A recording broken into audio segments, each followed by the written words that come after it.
মৃত্যুর পর কিয়ামত পর্যন্ত রূহ কোথায় থাকে? আসমানে না জমিনে? জান্নাতে না জাহান্নামে? পৃথিবীর দেহ ব্যতীত অন্য কোনো দেহে থাকে কিনা? ওই অবস্থায় শাস্তি ভোগ করে কিনা, নাকি আজাব মুক্ত থাকে?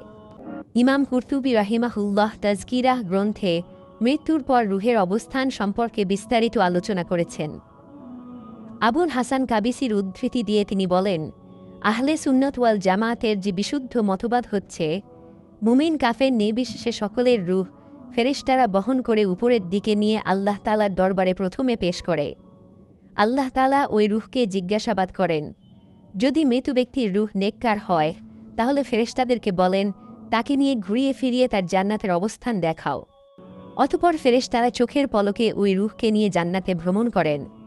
মৃত ব্যক্তিকে গোসল করাতে যত সময় লাগে ততটুকু সময় ভ্রমণ করেন।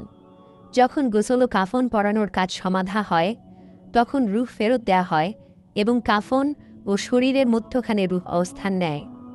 যখন লাশ খাটে উঠানো হয়, তখন সে মানুষের কথাবার্তা শুনতে শুরু করে। কে তাকে ভালো বলছে, কে তাকে খারাপ বলছে, তা সে শুনতে পায়। যখন জানাজার পর তাকে কবরে রাখা হয়, তখন রূহ শরীরে প্রবেশ করে, তাকে জীবিত হিসেবে বসানো হয় এবং দুই পরীক্ষাকারী ফেরেশতা তার কবরে প্রবেশ করে। আমর ইবনে দিনার রহিমাহুল্লাহ বর্ণনা করেন, যখন কোনো ব্যক্তি মৃত্যুবরণ করে, তখন তার রূহ একজন ফেরেশতার হাতে থাকে। তার রূহ পর্যবেক্ষণ করতে থাকে তাকে কিভাবে গোসল দেয়া হচ্ছে, কিভাবে কাফন পরানো হচ্ছে, কিভাবে তাকে কবরে নেওয়া হচ্ছে এবং কিভাবে তাকে কবরে বসানো হচ্ছে ইত্যাদি। মুহাদ্দিস দাউদ উপরের বর্ণনার সাথে হাদিসের অন্য অংশ যোগ করে বলেছেন, খাটের মধ্যে থাকা অবস্থায় লাশকে বলা হয়, শুনো, লোকেরা তোমার কিভাবে প্রশংসা করছে।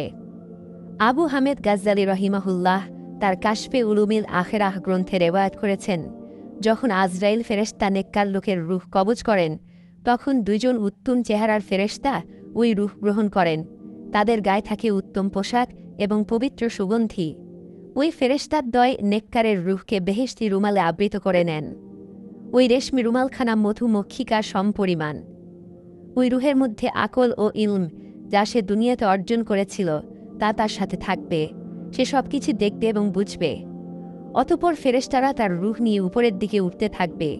পথিমধ্যে পূর্ববর্তী মৃত লোকদের মধ্য দিয়ে সে গমন করতে থাকবে।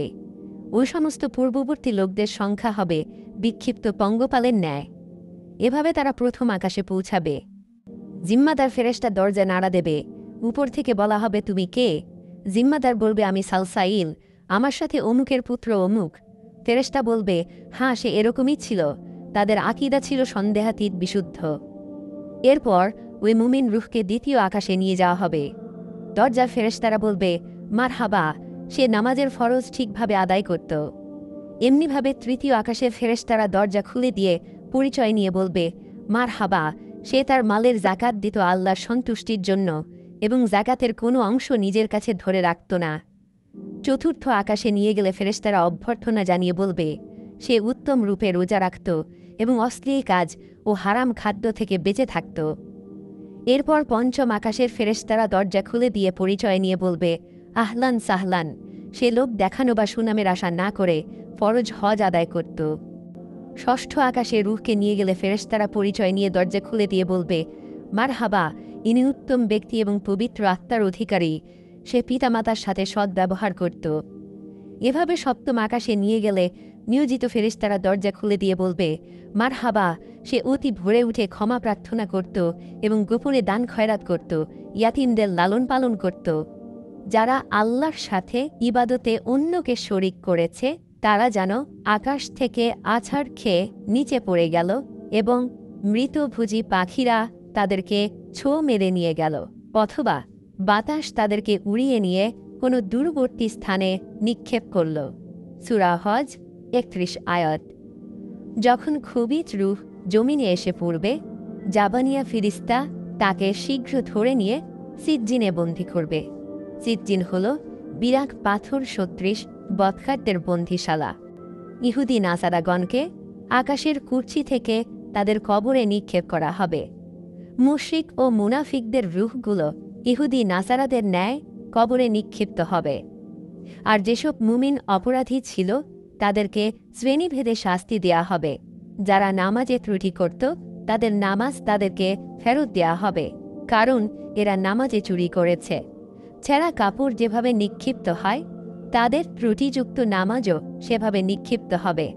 এমনিভাবে লোক দেখানো জাকাত দানকারী, পুষ্টির কথাবার্তা বলে রোজা পালনকারী, নাম প্রচারের উদ্দেশ্যে হজ আদায়কারী অথবা হারাম উপার্জিত মাল দ্বারা হজ আদায়কারী, আত্মীয় স্বজনদের সাথে সম্পর্ক ছিন্নকারী, পিতামাতার অবাধ্য সন্তান প্রমুখ ব্যক্তিদের রূহ তাদের মুখে ও শরীরে নিক্ষিপ্ত হবে। এভাবে কবরে প্রাথমিক শাস্তি ভোগ করবে। ফাইনাল শাস্তি হবে হাসরে। রূহের বিবরণ। ১. শহীদ ও মুমিনের রূহ জান্নাতে অবস্থান করবে যদি কবিরা গুনাহগার না হয়ে থাকে অথবা দেনাদার না হয়ে থাকে। ইহা হযরত আবু হুরায়রা রাদিয়াল্লাহু আনহু এবং হযরত ইবনে উমর রাদিয়াল্লাহু আনহু এর অভিমত। ২. একদল উলামার মতে জান্নাতে নয়, বরং জান্নাতের দরজার বাইরে জান্নাত সংলগ্ন স্থানে মুমিন ও শহীদগণের রূহ অবস্থান করবে। ৩.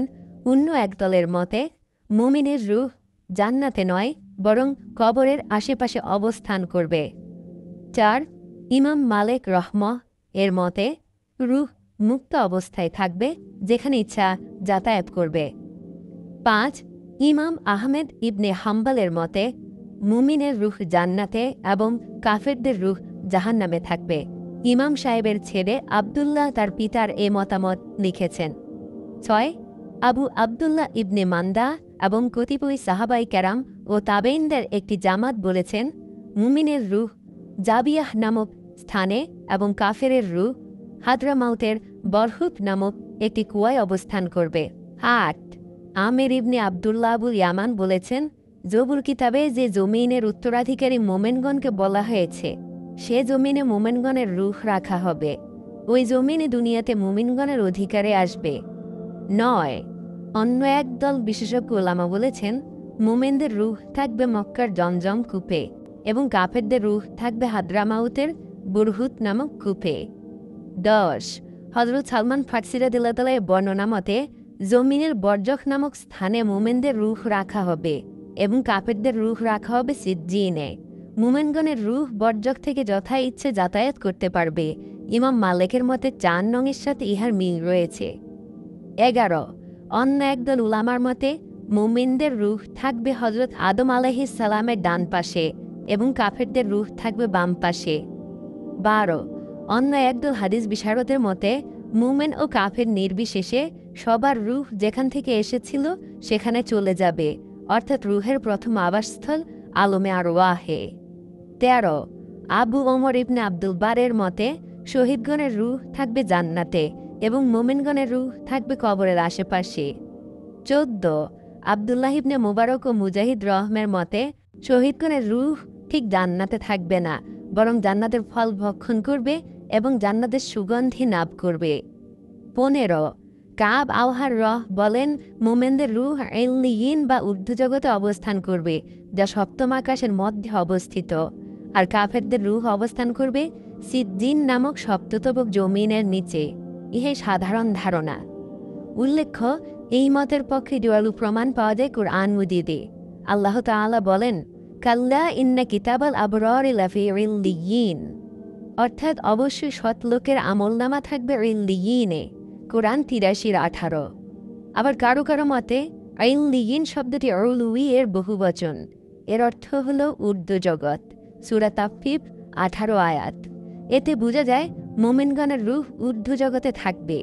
হযরত বারা ইবনে আযিব রাদিয়াল্লাহু তাআলার হাদিস থেকে জানা যায়, ইল্লিয়িন সপ্তম আকাশের আরশের নিচে একটি স্থানের নাম। এতে মুমিনগণের রূহ ও আমলনামা সংরক্ষিত থাকে। ১৫-১৬ নং মতামত প্রায় একরকম। ১৭. মুল্লা আলী কারি রাহমাতুল্লাহ মিরকাতে লিখেছেন, পবিত্র আত্মাসমূহ শারীরিক বন্ধন থেকে মুক্ত হয়ে ঊর্ধ্বজগতে ফিরিস্তাদের সাথে মিশে যায় এবং আসমান জমিনে যথা ইচ্ছা ভ্রমণ করে এবং জীবিত লোকদের ন্যায় সবকিছু প্রত্যক্ষভাবে দেখে ও শোনে। ৪ ও ১৭ নং সামঞ্জস্যপূর্ণ। এখানে ১৫ নম্বরে বর্ণিত হাদিস মতে বদকার ও কাফেরদের অবস্থান হবে সিজ্জিন। এর প্রমাণ কোরআন মজিদে আছে, যথা কাল্লা ইন্না কিতাব আল ফুজ্জার লাফি সিজ্জিন, অর্থাৎ নিশ্চয়ই পাপাচারীদের আমলনামা সিজ্জিনে আছে। এর অর্থ সংকীর্ণ জায়গার বন্দিশালা। সূরা তাফফিফ ৭ আয়াত। হাদিস ও রেওয়ায়াত থেকে জানা যায় সিজ্জিন একটি বিশেষ স্থানের নাম। এখানে কাফেরদের রূহ বন্দী থাকবে এবং এখানেই তাদের আমলনামাও থাকবে।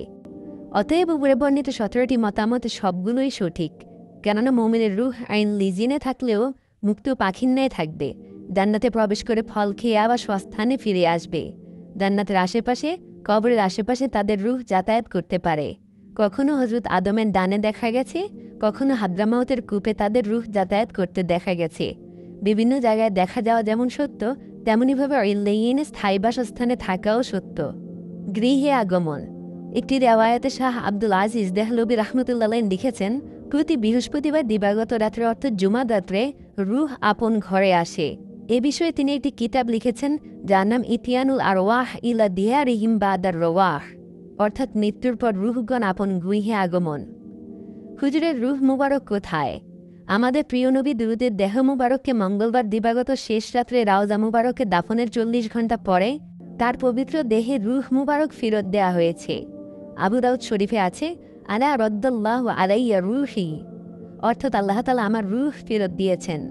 নবীজির এই হাদিসের ব্যাখ্যা ইমাম জালাউদ্দিন সুয়ুতি তার আল হাওয়াইলিল ফাতাওয়া এবং তাকিউদ্দিন সুবুকি তার শিফাউস সিকাম গ্রন্থে বলেছেন, রসুলে পাককে মঙ্গলবার দিবাগত শেষ রাত্রে দাফন করার পর আল্লাহ তাআলা তার পবিত্র রূহ তার দেহে মোবারকে ফেরত পাঠিয়ে দিয়েছেন।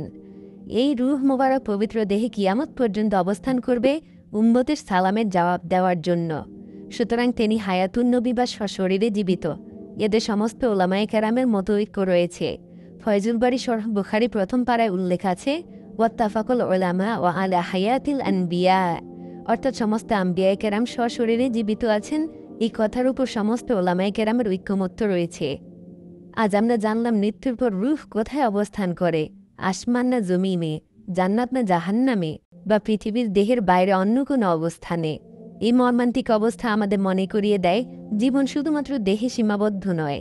রূহ সেই মুহূর্তে আল্লাহর নিকটে থাকে, কখনো আযাবমুক্ত, কখনো পরীক্ষা নিরীক্ষার অবস্থায়, যেখানে আল্লাহর প্রজ্ঞা এবং পরম করুণা প্রাধান্য পায়। এটি আমাদের জন্য সতর্কবার্তা ও পথপ্রদর্শক, যাতে আমরা এই পৃথিবীর জীবনকে সঠিকভাবে পরিচালনা করি।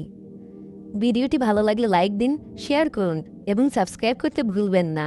সাবস্ক্রাইব বাটনের পাশে ঘন্টার আইকন চাপুন, যাতে আমাদের প্রতিটি নতুন ভিডিওর মর্মান্তিক জ্ঞান প্রথমে পান। আসুন একসাথে আলোর গভীরতায় রূহের এই ভ্রমণ চালিয়ে যাই। আল্লাহর দিন সম্পর্কে জানতে আল্লাহ তাআলা আমাদের সকলকে দিনের সঠিক জ্ঞান দান করেন। আমিন।